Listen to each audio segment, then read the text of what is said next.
Yes, they're trying to gaslight you again. The media up to their old ways when it comes to Star Wars The Acolyte, now trying to prove to you that don't believe, folks, every possible measure. No.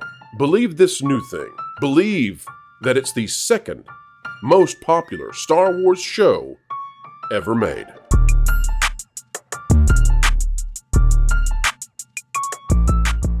Hello folks, welcome back to the channel that truly is popular, and you make it so. You are the gigawatts that drive everything we do, and we can never be thankful enough for each and every one of you. Yes, you!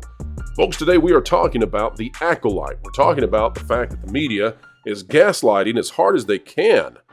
Come on, give it up. Seriously, it's starting to look pathetic now, media.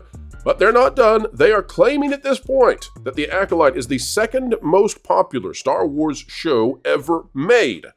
And we are going to uncover the way in which they say that's happening.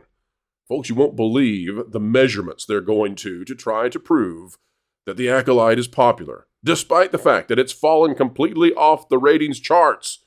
No one's watching this. We'll show you right now.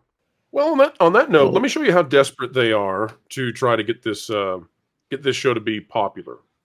Take a look at this. This is out of CBR. Came out 12 hours ago. No. Go to that Park Place. Go to that Park Place. Use our that. Park you got an article talking about this? Yeah. Okay. Hot garbage. Hang on, we're gonna switch, folks. Oh, good job. All right, here we go. Switching to that Park Place because. Well, we know we're getting some truth over here. Here we go, folks. Media attempts to spin The Acolyte as a success based on nebulous and undefined streaming and engagement index. All right, here we go. Canadian-owned media website Screen Rant attempted to spin The Acolyte as a success based on nebulous metrics from an analytics firm called Real Good. Jonas, what company does that sound like? REEL. Oh, it is. Yes. Which company is this that it sounds like? There's another company out there that measures online chatter, and it's totally meaningless. What is the name of that one? I can't. Parrot Analytics. Parrot Analytics. Yes, culture. Yeah. It's garbage, worthless data, in my opinion. Please don't sue us. I'm giving my opinion, but it doesn't. I don't think it has any value whatsoever. No. Oh, somebody talked about us. It wasn't good, but somebody talked about us. Yeah. Good job. If somebody's talking about you, it doesn't mean that they are using your product, consuming your product, enjoying your product. In an article titled "Exclusive Data Suggests the Acolyte is a Star Wars Success Story Despite Backlash," Thomas Bacon claims that Real Good looked through their data to see how the Acolyte compares to other live-action Disney Plus Star Wars TV shows. Folks, you're not going to believe what they say is the #1 best all-time Disney Plus show. And they wrote this and put it out as a legitimate piece of English that should make sense. A graph showing the various Disney Plus Star Wars shows based on release date is shown with each show receiving a unique streaming and engagement numerical ranking. We have no idea what they're basing their streaming on. We have no idea what they're basing their engagement on. But, folks, a monkey could throw feces at a wall and hit better numbers than this. Get ready. The Acolyte has the second highest score with a 6.1 behind Obi-Wan Kenobi. Obi-Wan Kenobi, folks, it's the granddaddy of them all. And Ahsoka, of course, right up there with Mandalorian Season 2. This is just nonsense. I mean, this is nonsense. No, it makes perfect sense, right? Because they're actually if you go down, they kind of try and explain what their metrics are. I think they're actually tracking social media noise, like what's happening on X, what's happening on Facebook, TikTok, etc. So the fact that Obi-Wan Kenobi is the highest probably is right, because you had you had Star Wars actively attack their fans, accuse them of being racist, and that was the first time they really did that. Like leading up to a television show, you had Ewan McGregor do his whole car video. And what do they do exactly with the Acolyte? Like the Acolyte is all over everything except on people watching it on Disney Plus, because it's people just crapping on it. Like it is everywhere. It's just not getting any actual real viewership. Rather than measuring success, then they are literally measuring how much people are furious at these shows and then retconning that into some sort of success metric. Is that fair? I my have theory. to take over the screen for just a second. I need to throw this up on the screen. Oh, sorry, not that. Oops, what is this? Throw what up is everywhere, this? Jonas. Ahsoka draws 14 million viewers for first episode, August 29th. This is Disney Plus, their own internal metrics. And then Deadline, The Acolyte, 11.1 million on Disney Plus after 5 days of streaming.